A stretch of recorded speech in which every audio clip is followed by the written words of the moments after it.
Imagine you just got the call. Your company went public. Your net worth just crossed $1 billion.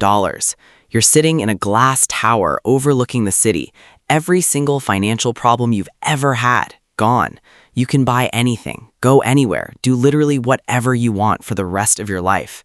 And yet, 3 years from now, you will describe this moment as the beginning of the worst period of your entire life. That's not a theory. That's what billionaires keep saying over and over again when no one is paying attention. My name is Nico, and I spend way too much time thinking about money. And today, I want to talk about something that sounds insane at first, but becomes impossible to ignore once you see it. If you're new here, hit subscribe and throw a thumbs up on this video, because we go deep on the psychology of money in ways most channels won't touch. What I want to show you today is why extreme wealth, real, generational, billion-dollar wealth, has a hidden cost that almost nobody talks about. What it actually does to a person's mind, their relationships, their identity, and their sense of purpose. And more importantly, what that reveals about what success actually means for the rest of us. Let me paint you a picture. You're at a dinner table. Maybe it's Thanksgiving, maybe it's just a random Tuesday. You're surrounded by people you grew up with, cousins, old friends, your parents. And somewhere during the meal, someone makes a joke about money, something small, harmless, and everyone laughs. Except you, because you're not in that world anymore. You can feel it, the invisible wall. You didn't build it on purpose, but it's there. And the uncomfortable truth is, the more money you have, the thicker that wall gets. Here's where it gets really interesting. Researchers at Harvard studied what they called the social recession that follows extreme wealth accumulation.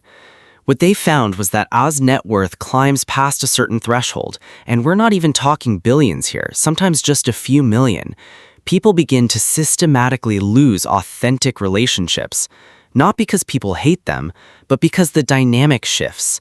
Everyone around them starts to behave differently.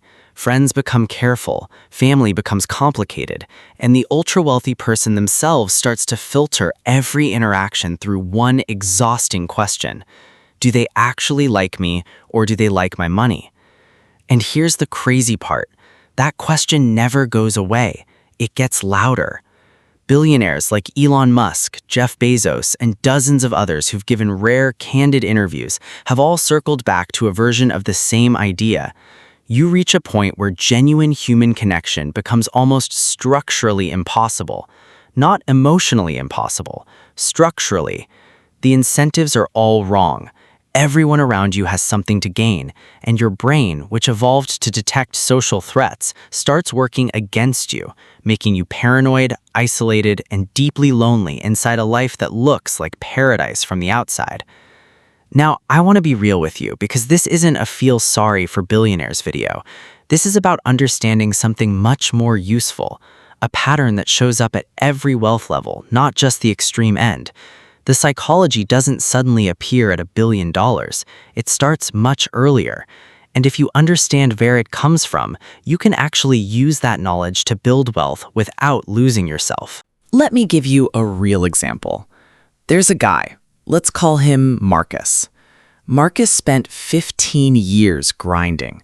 Software engineer, saved aggressively, made smart investments, and by 42, he had a net worth just north of $12 million. Technically, financially free. And when I say grinding, I mean he missed birthdays, skipped vacations, worked weekends, delayed every version of the life he kept promising himself was coming. He told himself the sacrifice was temporary, that once he crossed the finish line, everything would feel worth it. But here's the part that will blow your mind. Marcus crossed the finish line and felt nothing. Worse than nothing. He felt hollow. Because the goal he'd been chasing for 15 years was gone, and he hadn't built anything else to want. He optimized so hard for arrival that he completely forgot to build a life worth arriving into. This is what psychologists call arrival fallacy, the false belief that reaching a goal will deliver lasting happiness. And the cruel irony is that the bigger the goal, the harder the crash. Because the bigger the goal, the longer you delayed everything else to chase it. Relationships, hobbies, health, presence, all of it went on pause. And when the goal is finally reached, you don't get those years back. You just get the number on the screen and the silence that follows. Now, scale that up to $1 billion, and you start to understand why so many billionaires describe their wealth not as a destination, but as a trap they walked into with their eyes open.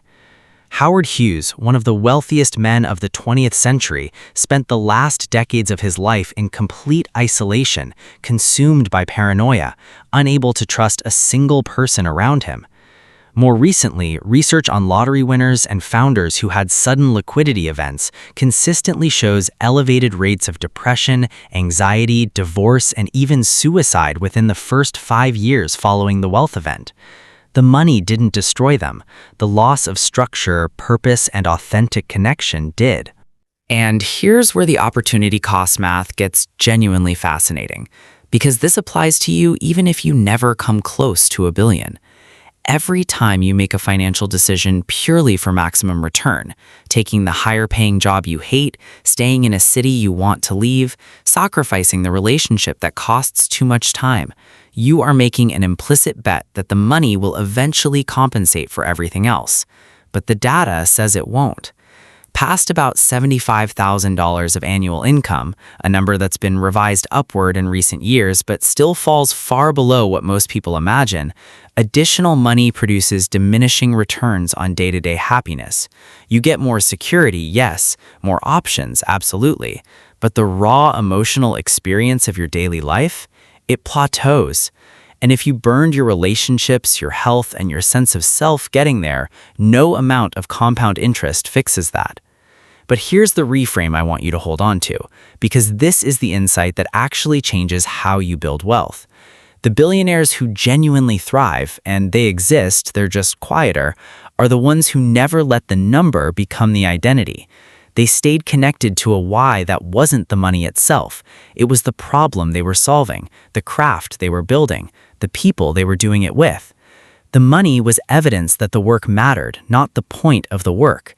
That's a completely different relationship with wealth, and it's available to you right now at whatever number you're at. Think about what this means practically. It means building wealth alongside your life, not instead of it. It means defining what enough looks like before you get there, so you don't keep moving the goalpost forever. It means investing in relationships and experiences with the same intentionality you invest in your portfolio, because those are compounding assets too, just ones that don't show up on a balance sheet. And it means asking yourself regularly, am I chasing this number because it genuinely serves the life I want, or because I've confused the score for the game? The billionaires who regret it aren't cautionary tales about wealth. They're cautionary tales about losing the thread, about optimizing so hard for one metric that all the other metrics, joy, love, purpose, presence, quietly collapsed while nobody was watching. You don't have to make that trade. And here's the thing. If you're watching this, you're already thinking about money in a smarter way than most people ever will. You become the kind of person who builds wealth with intention, who defines success on your own terms before the world defines it for you, who gets rich without getting lost. That's the real flex, not the number. The fact that when you get there, you'll actually be there, present, connected, and genuinely glad you made the trip. If this hit different, drop a comment below and tell me where you land on this. I read every single one. Share this with someone who needs to hear it, and I'll see you in the next video.